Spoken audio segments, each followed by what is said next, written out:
Observamos el mundo para comprenderlo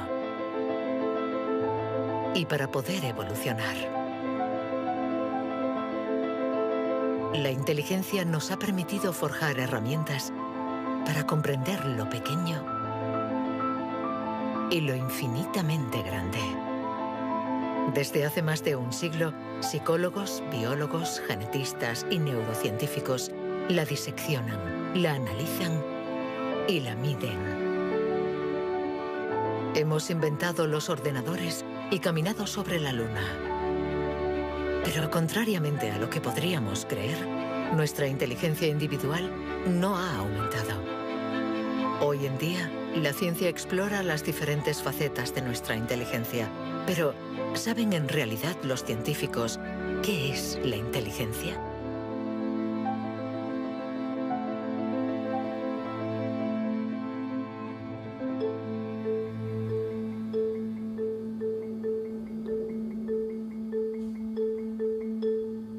Inteligencia es relacionar, unir elementos diferentes para hallar soluciones.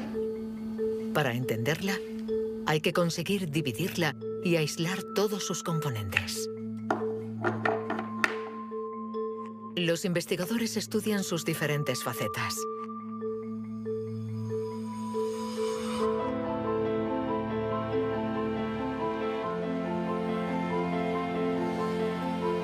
Para medir la inteligencia, una de las primeras propuestas ha sido medir la velocidad a la que reacciona el cerebro. Este es el método que el profesor Ten Yanouis ha utilizado. Él ha comparado nuestro tiempo de reacción con el de nuestros ancestros. Y los resultados de su estudio no nos favorecen.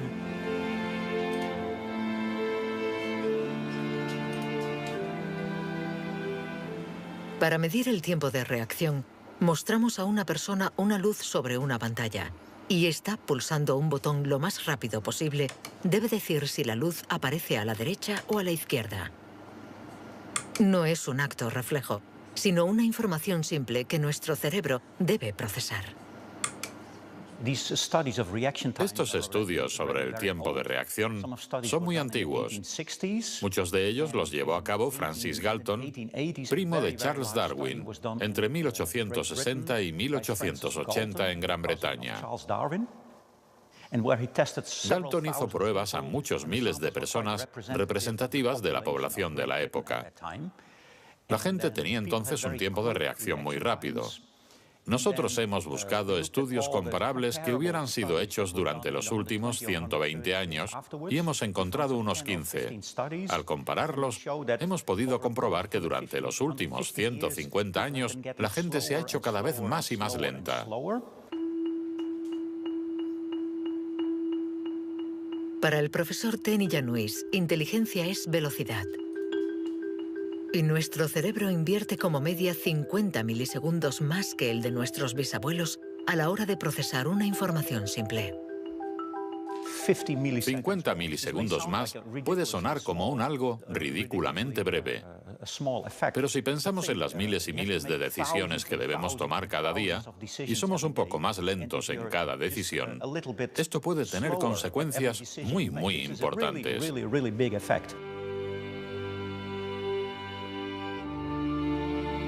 El profesor Ten Yanouis está convencido de que somos menos inteligentes que en el siglo XIX.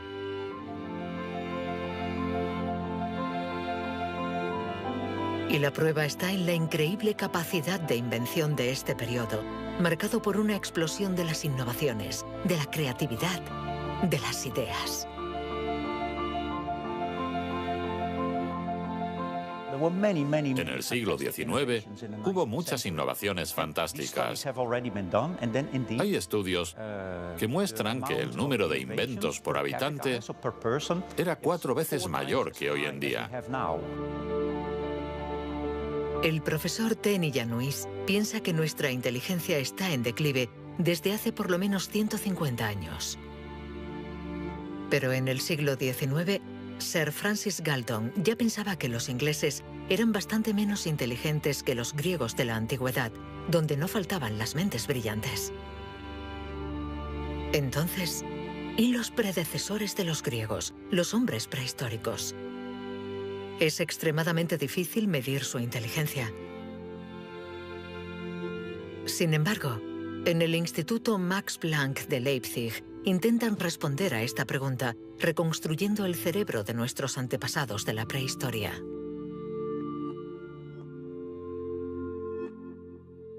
La paleoneurología es una ciencia muy frustrante, porque su objeto de estudio es casi inexistente.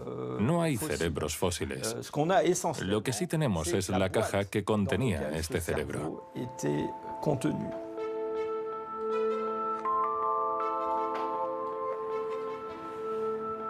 Al comparar nuestro cerebro con el del hombre prehistórico, los científicos han encontrado diferencias no solo en la forma, sino también en el tamaño.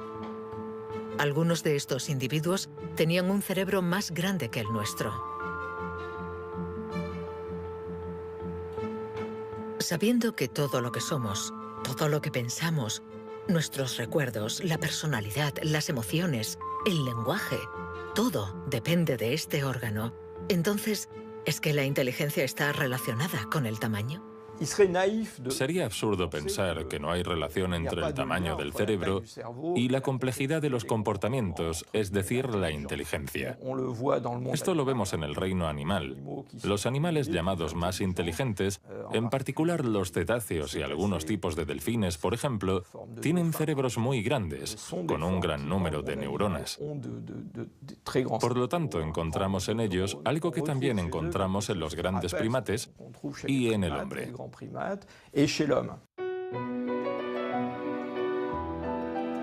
La evolución hizo crecer el tamaño de nuestro cerebro durante 2 millones de años, hasta alcanzar su máximo hace unos 15.000 años. El hombre de Cro-Magnon, que pintó en la cueva de Lascaux hace unos 17.000 años, era un Homo sapiens como nosotros. Pero de todos los Homo sapiens, este era el que tenía el cerebro más grande. El tamaño de nuestro cerebro ha disminuido en comparación con el de este antepasado. Y según algunos investigadores, somos menos inteligentes que él. Pero esta teoría no es compartida por todos. Yo no creo que haya una inteligencia que se pueda medir con una regla y decir que nuestro reciente antepasado era igual o más o menos inteligente. El hombre de Cro-Magnon tenía la inteligencia que necesitaba para sobrevivir en su mundo, pero no para trabajar en un banco. Si viajásemos 25.000 años atrás en nuestra máquina del tiempo para traer al presente al hombre de Cro-Magnon, sin duda se adaptaría al mundo en el que va a tener que vivir. Historically, you guys have struggled to adapt. Yeah, right. Walking upright, discovering fire, inventing the wheel, laying the foundation for all mankind. You're right. Good point. Sorry we couldn't get that to you sooner. Connie, your reaction? We live in a society where the individual ego and the group dynamic are in constant struggle. Response? Yeah, I have a response. What? ¿Más inteligente? ¿Menos inteligente? Cuando intentamos medir la inteligencia, todo se complica. Y sin embargo, lo hacemos continuamente. En las universidades del mundo entero se enseña qué es la inteligencia. Y todos nosotros, sin ser especialistas, la medimos cada día. Todos medimos la inteligencia. Si es usted soltero y va a un bar y conoce a alguien, lo más importante después del físico es la inteligencia. Medimos la inteligencia de la gente siempre. Si hablamos sobre un concepto difícil o hacemos algo que desconocen, ¿cuánto tardan en entenderlo? Medir la inteligencia analizando las respuestas. Evaluando la pertinencia de las acciones. Comparando a los individuos. Un método que dio lugar a la única herramienta de la que disponemos para medir la inteligencia.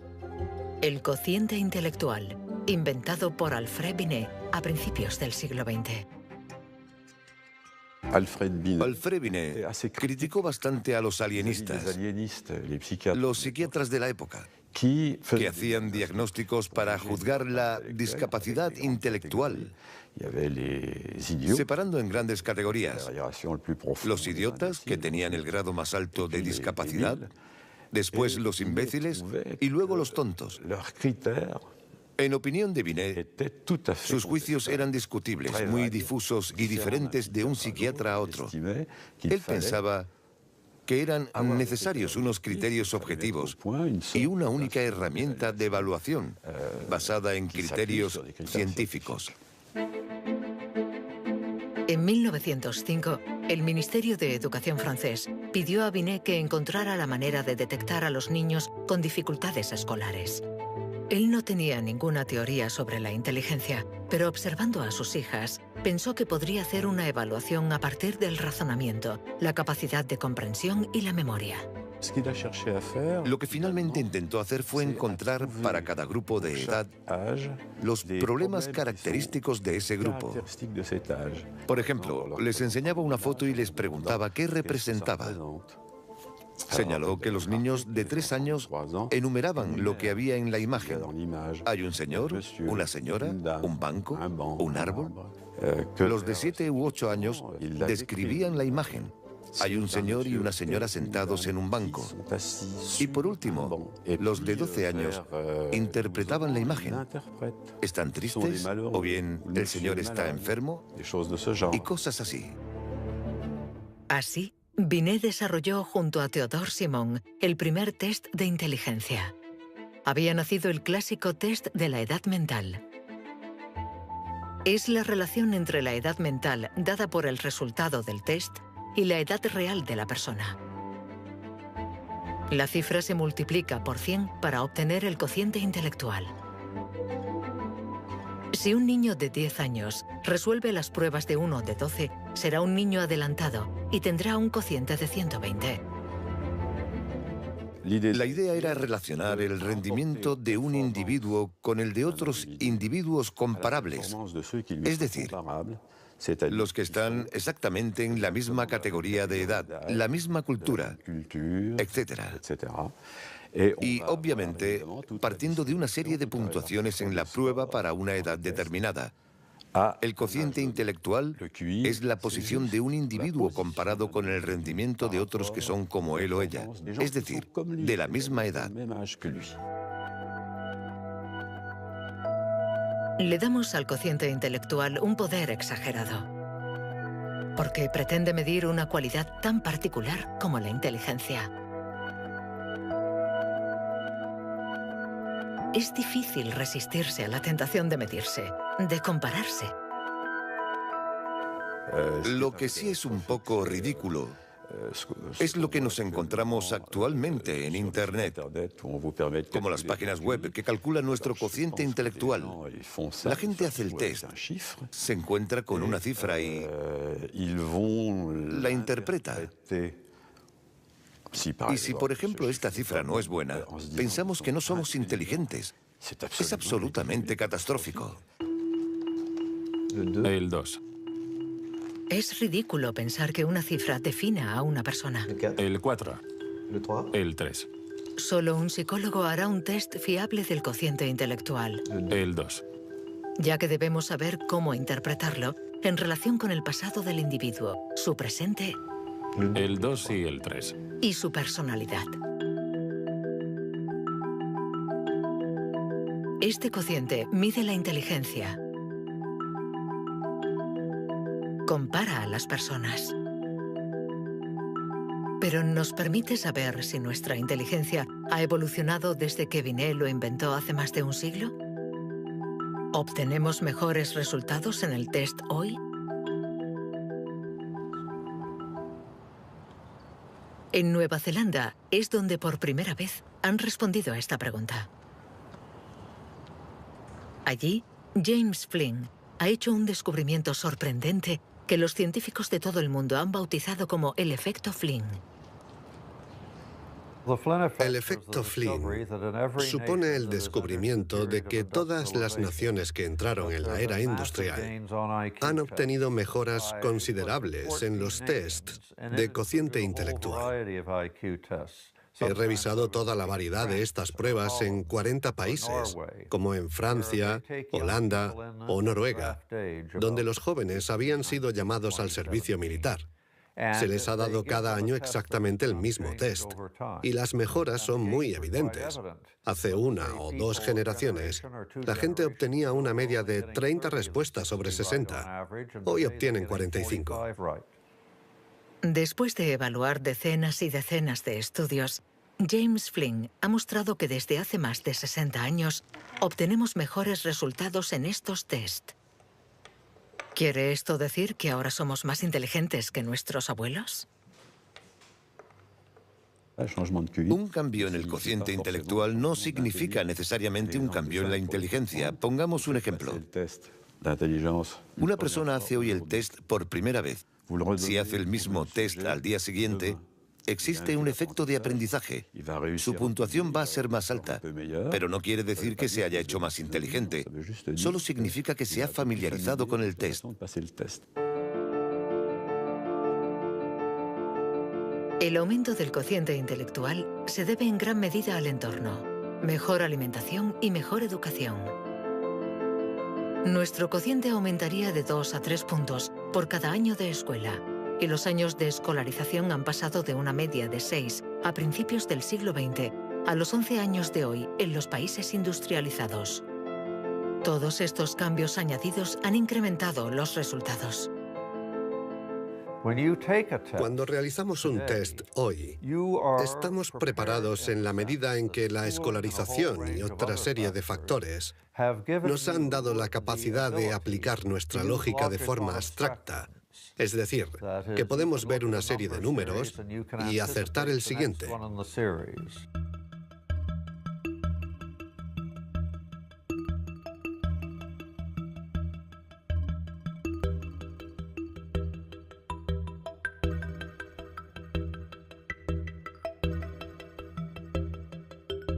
En cuanto a la inteligencia, no hay que fiarse de las apariencias. Tener mejores resultados en estos test no implica que seamos más inteligentes. Se trata solamente de que estamos mejor preparados para pasar el test. Nuestra inteligencia es como un músculo que entrenamos para obtener de él todo su potencial, y con el entrenamiento podemos alcanzar nuestros límites. Las cifras lo demuestran. Tras decenios de mejora, los resultados de los test han llegado al tope. Incluso están empeorando en países como Inglaterra, Dinamarca o Noruega. El aumento del cociente intelectual es un fenómeno que ha durado un siglo, pero todos los países terminarán por llegar al tope de este incremento. Sospecho que la educación formal ha abusado de la capacidad de manipular los conceptos abstractos y, a menos que se produzca una revolución de la pedagogía, los beneficios que ha producido la escuela van a tocar techo, ya que hoy en día casi todo el mundo está escolarizado.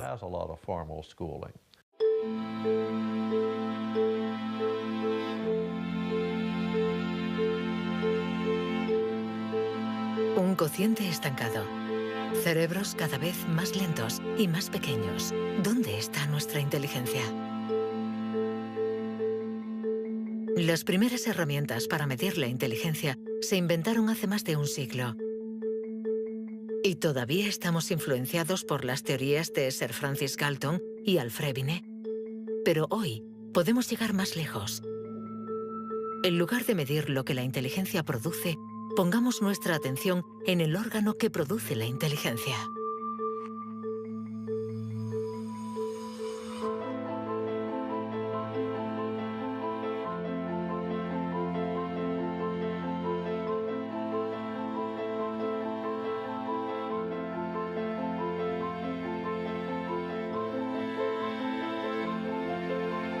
Richard Heyer es psicólogo y neurocientífico en la Universidad Irvine de California. Desde hace más de 30 años, intenta averiguar cómo es un cerebro inteligente. Gracias a los progresos de los instrumentos de observación, Heyer y su colega, el profesor Rex Jung, investigan en qué lugar del cerebro se aloja la inteligencia. Veamos el cerebro de Richard Hayer. Vemos un bonito cerebro. El doctor Hayer es una persona brillante e inteligente y vemos todas las regiones que sustentan su inteligencia.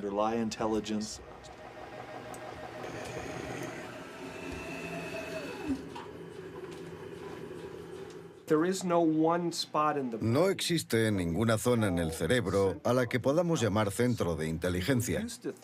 Se pensaba que había un centro de inteligencia en la parte frontal, pero las investigaciones han demostrado que cuando resolvemos problemas de inteligencia en el interior de un escáner, la comunicación bidireccional entre la parte frontal y la parte posterior es muy importante mientras efectuamos la operación. El profesor Hayer es uno de los pioneros en la utilización de modernas técnicas de neuroimagen. Su primer estudio data de 1988. Hasta entonces, nadie había utilizado estas herramientas para investigar la inteligencia. Hemos encontrado áreas del cerebro que se activan cuando hacemos un test de inteligencia. Pero lo más sorprendente ha sido que cuanto más activas estaban estas áreas, menos buenos eran los resultados de dichas pruebas. Esto es lo contrario de lo que esperábamos. En el mundo de la ciencia, encontrar un resultado opuesto a lo esperado es realmente interesante.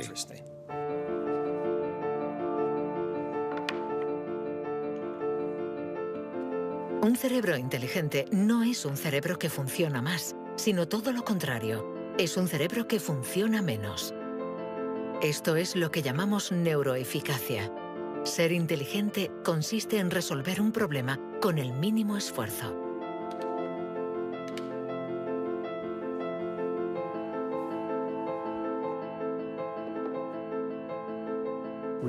Si recordamos la primera vez que condujimos un coche, el primer día en un gran aparcamiento vacío, con alguien sentado a nuestro lado, girando el volante y pensando, ahora tengo que frenar. Sin embargo, hoy conducimos en medio del tráfico de una ciudad desconocida y aún así podemos charlar con los acompañantes, porque nuestro cerebro es ahora mucho más eficaz. Por lo tanto, un alto nivel de inteligencia no está necesariamente ligado a un cerebro que trabaja más, sino a una transmisión más eficaz de la información entre las zonas importantes del cerebro. Cuando se piensa en un proceso tan complejo como la inteligencia, debemos imaginar que el cerebro es como una orquesta con distintas secciones. Pero el verdadero misterio está en cómo interactúan estas secciones, porque, como sabemos, esta orquesta no tiene director. Si el cerebro es una orquesta, entonces la inteligencia es la música.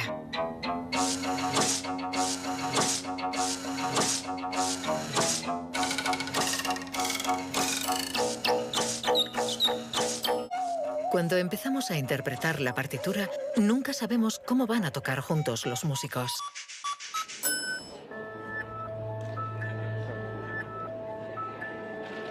En la Universidad de la Sorbona, el profesor Olivier Houdet busca un director para esta orquesta. Para encontrarlo, mide la actividad eléctrica del cerebro mientras los niños resuelven problemas. Lo que le interesa es lo que él mismo llama bugs de inteligencia. Mostramos a un niño una imagen con 1, 2, 3, 4, 5 babars separados y 5 babars juntos. Y le preguntamos si hay el mismo número de babars en la parte de arriba y en la de abajo. Hasta los 7 u 8 años, todos los niños del mundo responderían, hay más arriba, porque la imagen es más larga. El cerebro de los niños es fácil de engañar por la inteligencia visioespacial, según la cual longitud es igual a número. Esto significa que tenemos caminos neuronales distintos para resolver una misma tarea.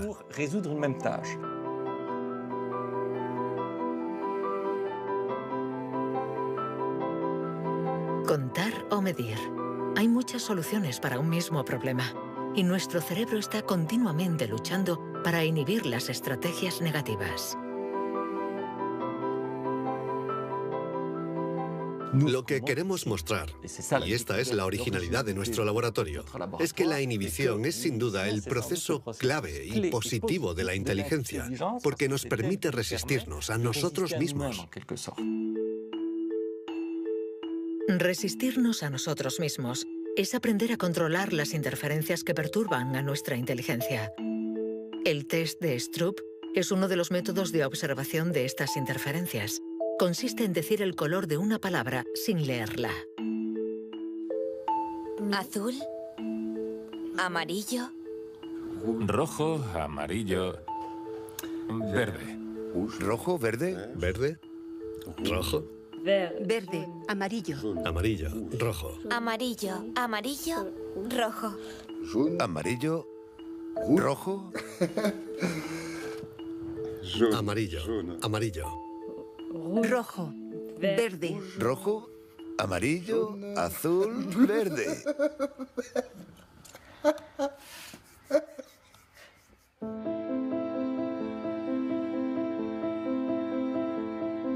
Para resolver un problema usamos diferentes regiones del cerebro unidas entre sí, pero que a veces entran en competencia. Pero ¿cómo se comunican las diferentes regiones? Este tema le interesa al profesor Douglas Fields, del Instituto Nacional de la Salud de Washington.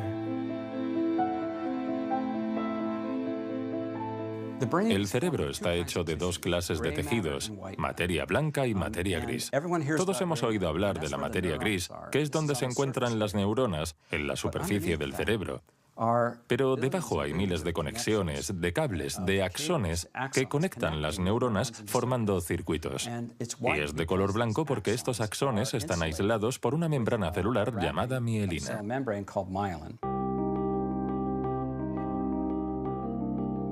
La mielina envuelve los axones y permite que la información circule de forma rápida y eficaz en el cerebro.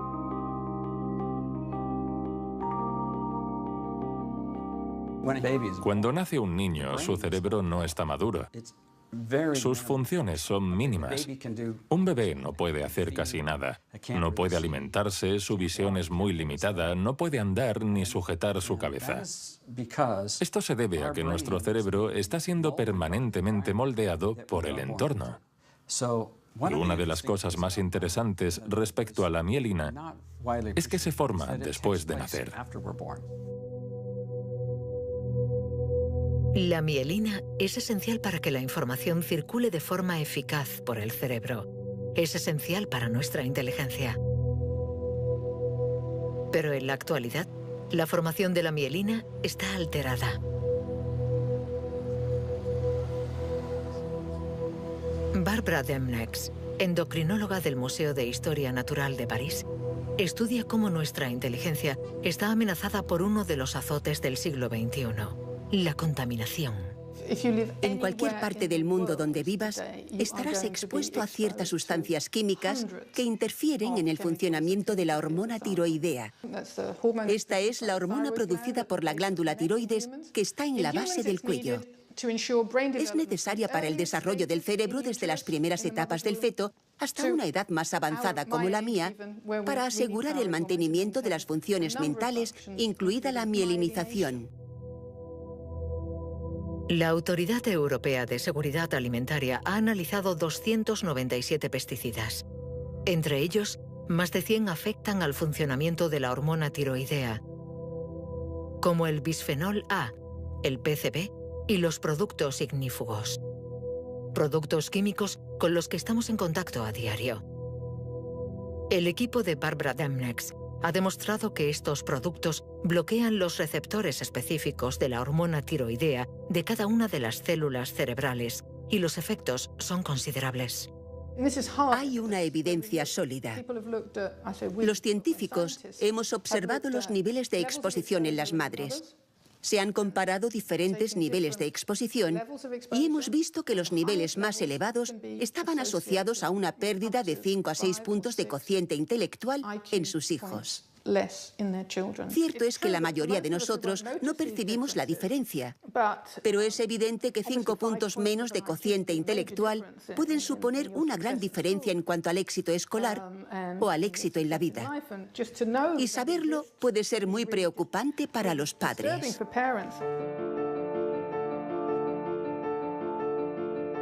Nuestra inteligencia nos ha permitido crear un mundo complejo, pero a costa de degradar el medio ambiente.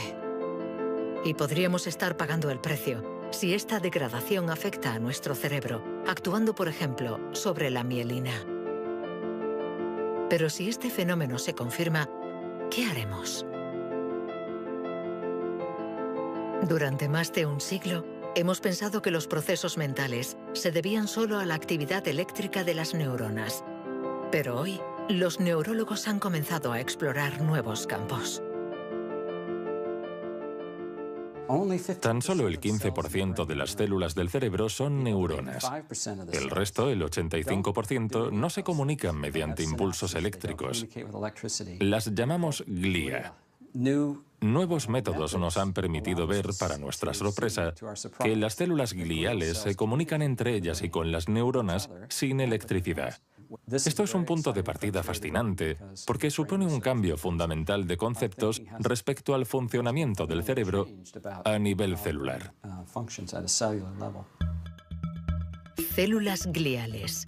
Células mucho más numerosas que las neuronas y que forman su entorno. Algunas fabrican la mielina. Otras alimentan a las neuronas y las protegen. Estas se denominan astrocitos. Y un descubrimiento inesperado indica que los astrocitos juegan un papel en la inteligencia. Todo comenzó con un genio. En abril de 1955, en el Hospital Princeton de New Jersey, el patólogo Thomas Harvey dirigió la autopsia de Albert Einstein. El 18 de abril, a las 8 de la mañana, decidió robar el cerebro del hombre considerado como la encarnación del genio. Pretendía examinar este preciado órgano para encontrar el secreto de la inteligencia. Después de esconderlo en su casa durante 27 años, autorizó a otros científicos a examinarlo. Estos descubrieron en el cerebro de Einstein lo que podría ser el secreto de su inteligencia. El cerebro de Albert Einstein fue examinado para ver qué era lo que lo hacía más inteligente, y no pudieron encontrar ninguna diferencia en el número de neuronas ni en el tamaño. No había nada, excepto que su cerebro tenía más astrocitos. Esto llamó la atención de mucha gente sobre el papel de los astrocitos en la inteligencia. Los astrocitos. Células gliales identificadas hace más de un siglo. Aunque en los últimos años, los científicos han comprendido que su función no era mucho más compleja de lo que imaginaban. Los astrocitos sirven para muchas cosas. Controlan la sinapsis, controlan el flujo sanguíneo en el cerebro, alimentan a las neuronas, reaccionan a las heridas. Todas estas cosas estaban consideradas como tareas menores que los astrocitos hacían en el cerebro, y no habían sido tomadas muy en serio hasta que se dieron cuenta de lo determinantes que son los astrocitos para las neuronas. Un astrocito humano controla cientos de neuronas, muchas más que, por ejemplo, un astrocito de ratón. Basándose en esta observación, un equipo de la Universidad de Rochester ha realizado un experimento fascinante. Para entender mejor la inteligencia humana, han decidido cruzar la barrera de la especie y han trasplantado astrocitos humanos en el cerebro de un ratón. Hemos trasplantado astrocitos humanos en ratones y el trasplante invadió literalmente todo su cerebro. Cuando lo revisamos un mes después, pudimos ver que allí donde habíamos realizado el injerto, este ocupaba un lugar discreto.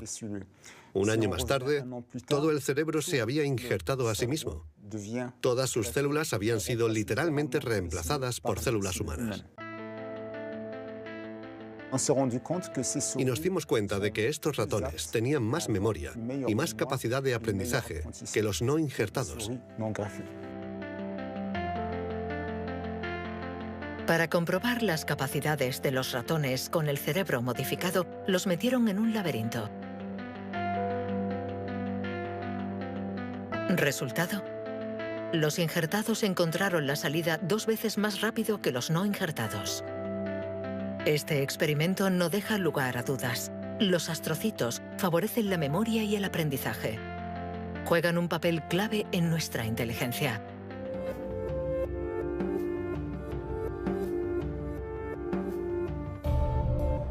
La inteligencia se refleja en el funcionamiento del cerebro. Pero ¿cómo se explica la diferencia entre las inteligencias de nuestros colegas, amigos o padres?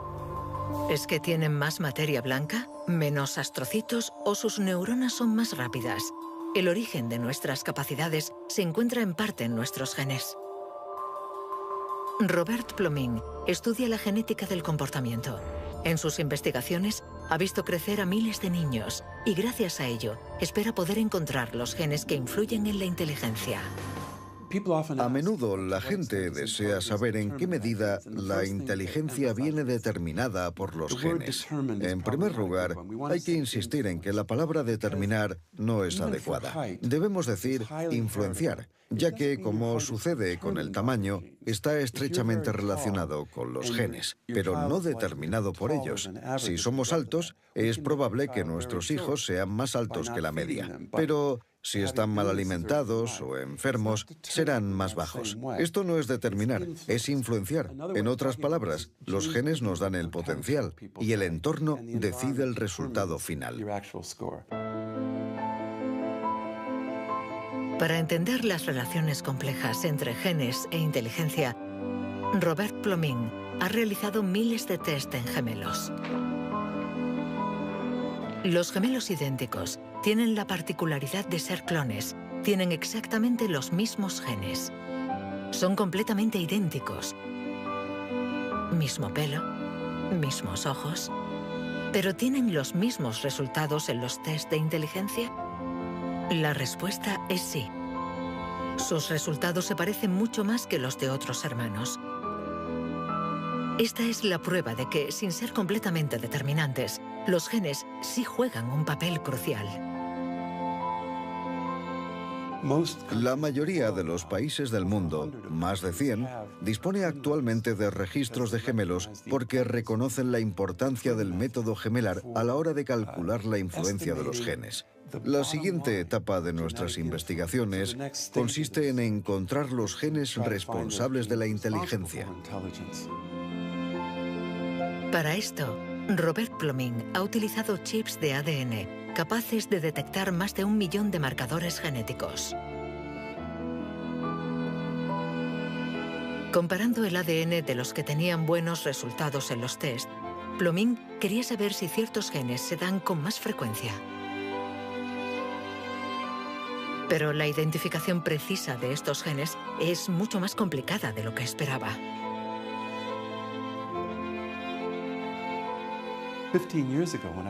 Hace 15 años, cuando comencé a buscar los genes de la inteligencia, nadie imaginaba que sería una tarea tan difícil. Pudimos identificar más de 300 genes que influyen sobre la inteligencia. El problema era que habíamos estudiado solo el 1%.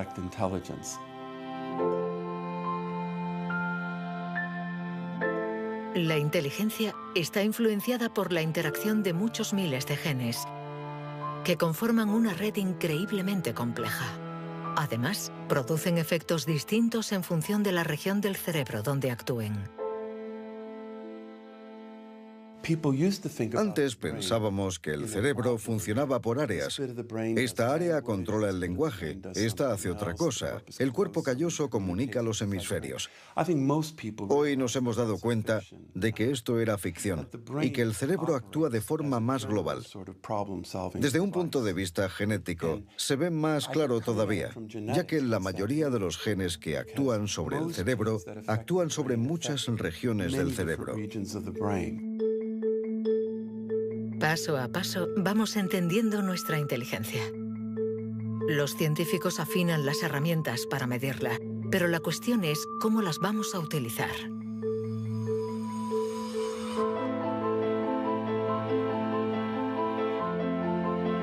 La inteligencia es lo que mejor predice nuestro nivel de estudios o nuestro empleo. Por lo tanto, hablar de la inteligencia es delicado, ya que tendemos a valorar, clasificar y jerarquizar, con el riesgo a equivocarnos que conlleva.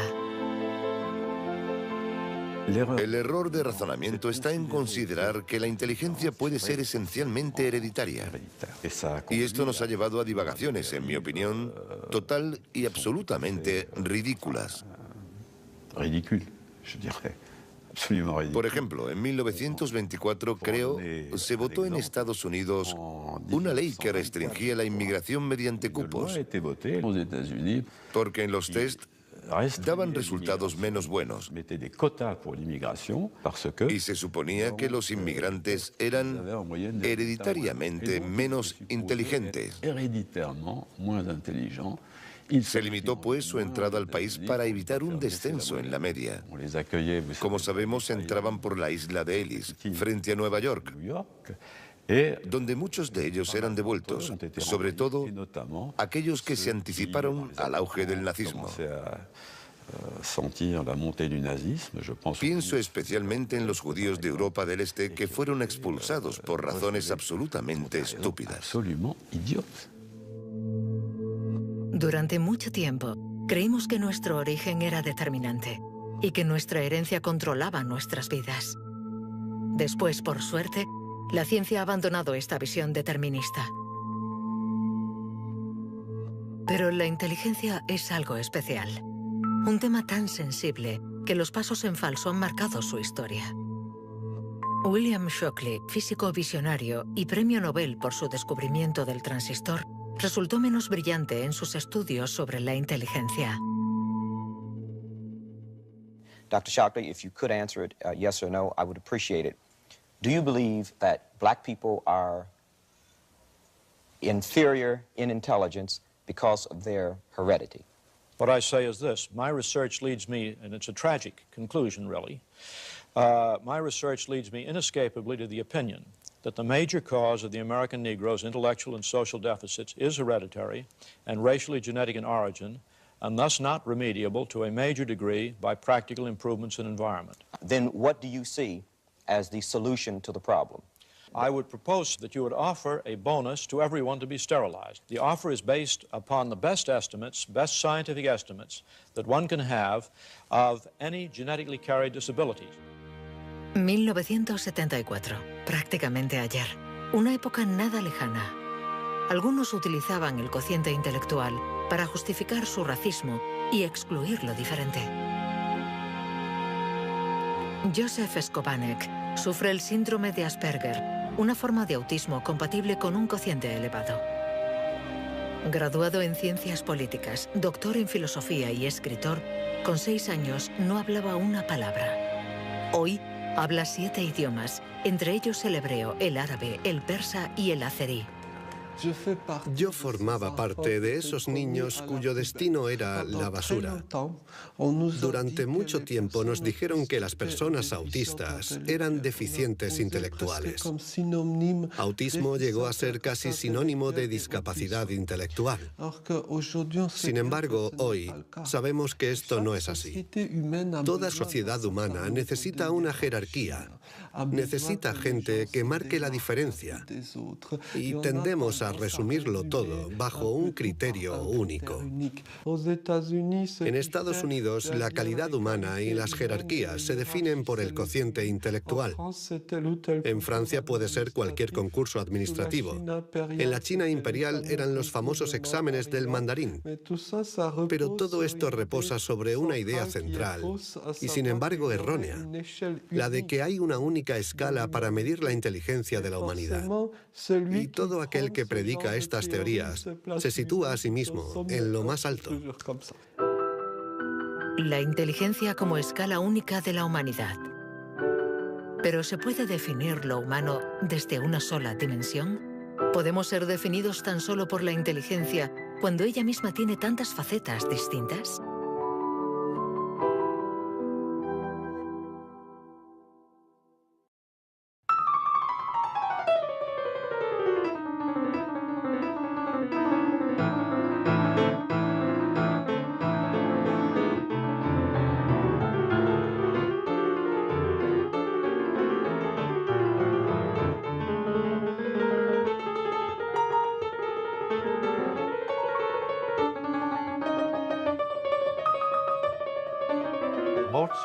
Nos han dicho siempre que Mozart podía tener en la mente una sinfonía entera. Cuando escuchamos una sinfonía, debemos seguirla a medida que se desarrolla en el tiempo. Sin embargo, él la veía en su totalidad. Viene a ser la clase de complejidad mental de un matemático cuando tiene en mente 7 u 8 fórmulas y conoce todas las conexiones posibles entre ellas. Pero siempre podemos argumentar. ¿La inteligencia musical es inteligencia? No importa. Lo que importa es que existe y que aquellos que la poseen no tienen necesariamente un cociente intelectual elevado.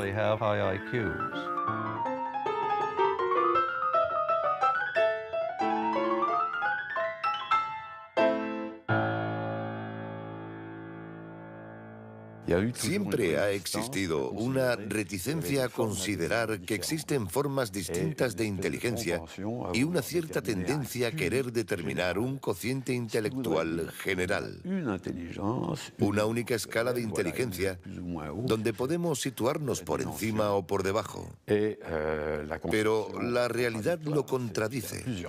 Existen numerosas formas de inteligencia y podemos tener un nivel muy alto en algunas de ellas y un bajo nivel en otras. Esta idea estaba en los primeros estudios sobre la inteligencia. Hoy, los científicos ya han aceptado que sea cual sea el método utilizado, no van a conseguir medir la inteligencia con una escala única.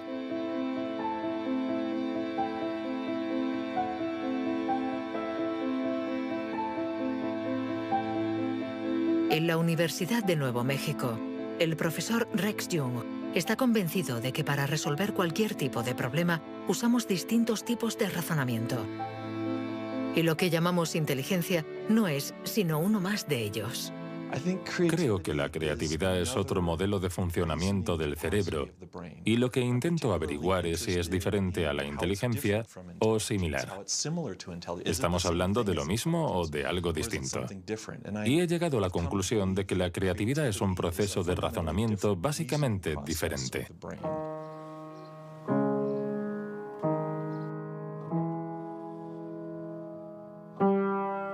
Leer una partitura es ser inteligente utilizando nuestros conocimientos.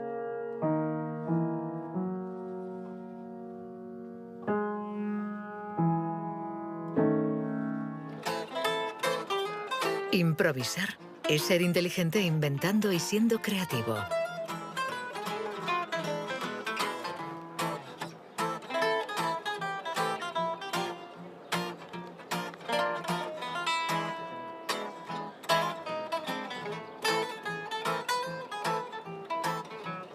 Un músico puede ser a la vez inteligente y creativo, un sujeto de estudio ideal.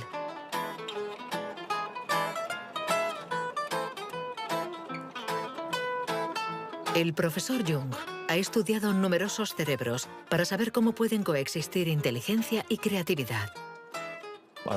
Trabajo sobre la hipótesis de que son complementarias y que hay dos redes diferentes en el cerebro que cooperan para permitirnos razonar. Una es un tipo de razonamiento inteligente y la otra un tipo de razonamiento creativo. Y las dos son extremadamente importantes. Estamos muy cerca de comprender cómo funcionan.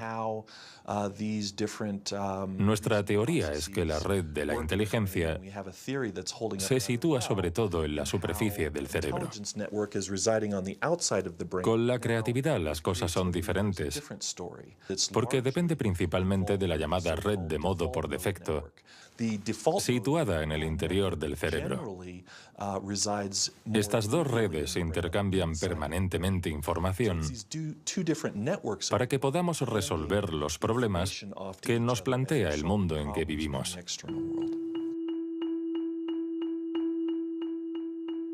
Todos hemos experimentado esa sensación de una idea que surge de no se sabe dónde con la fuerza de la evidencia. Lo que nos revelan los neurocientíficos es que la forma de razonamiento inventivo creativo es una única forma de razonamiento. ¿Podemos ser inteligentes sin ser creativos? ¿O creativos sin ser inteligentes? ¿Esta cuestión tiene sentido? Para evolucionar de forma inteligente, ¿no necesitamos todos los recursos de nuestra mente? No podemos ser creativos, por ejemplo, en física, si solo tenemos formación en física. Para ser creativos en física, necesitamos estar educados en ese universo extraño y poder utilizar y reutilizar los mecanismos mentales que hemos aprendido en otros contextos. El problema de las investigaciones estériles es que se encierran en su burbuja y no dan ni reciben información. Por el contrario, las personas creativas son aquellas que importan ideas de un universo a otro.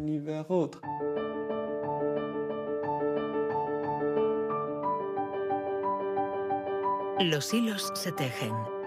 El cuadro se completa. Los científicos ensamblan poco a poco las diferentes piezas de nuestra inteligencia. Pero el mundo evoluciona y la inteligencia también. El cerebro está en permanente evolución y permite que la inteligencia se adapte a los problemas que debemos resolver, por múltiples y variados que estos sean. Cuando era niño, sabía que yo no funcionaba como los demás y era consciente de ello. Esto me hizo reflexionar y me llevó a imaginar un mundo plural. Un mundo donde no hubiera una única forma de clasificar y de medir, sino muchas. Lo que quiero decir es que la verdadera inteligencia humana no está en pensar de forma plural y saber tener en cuenta distintas formas de entender el mundo y no solo una.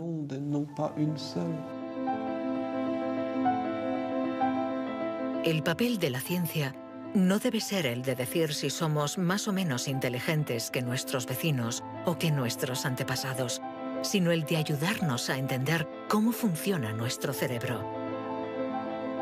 Así, sabremos cuidar nuestra inteligencia y también mejorarla para tejer hilos de unión entre nosotros y la diversidad que nos rodea.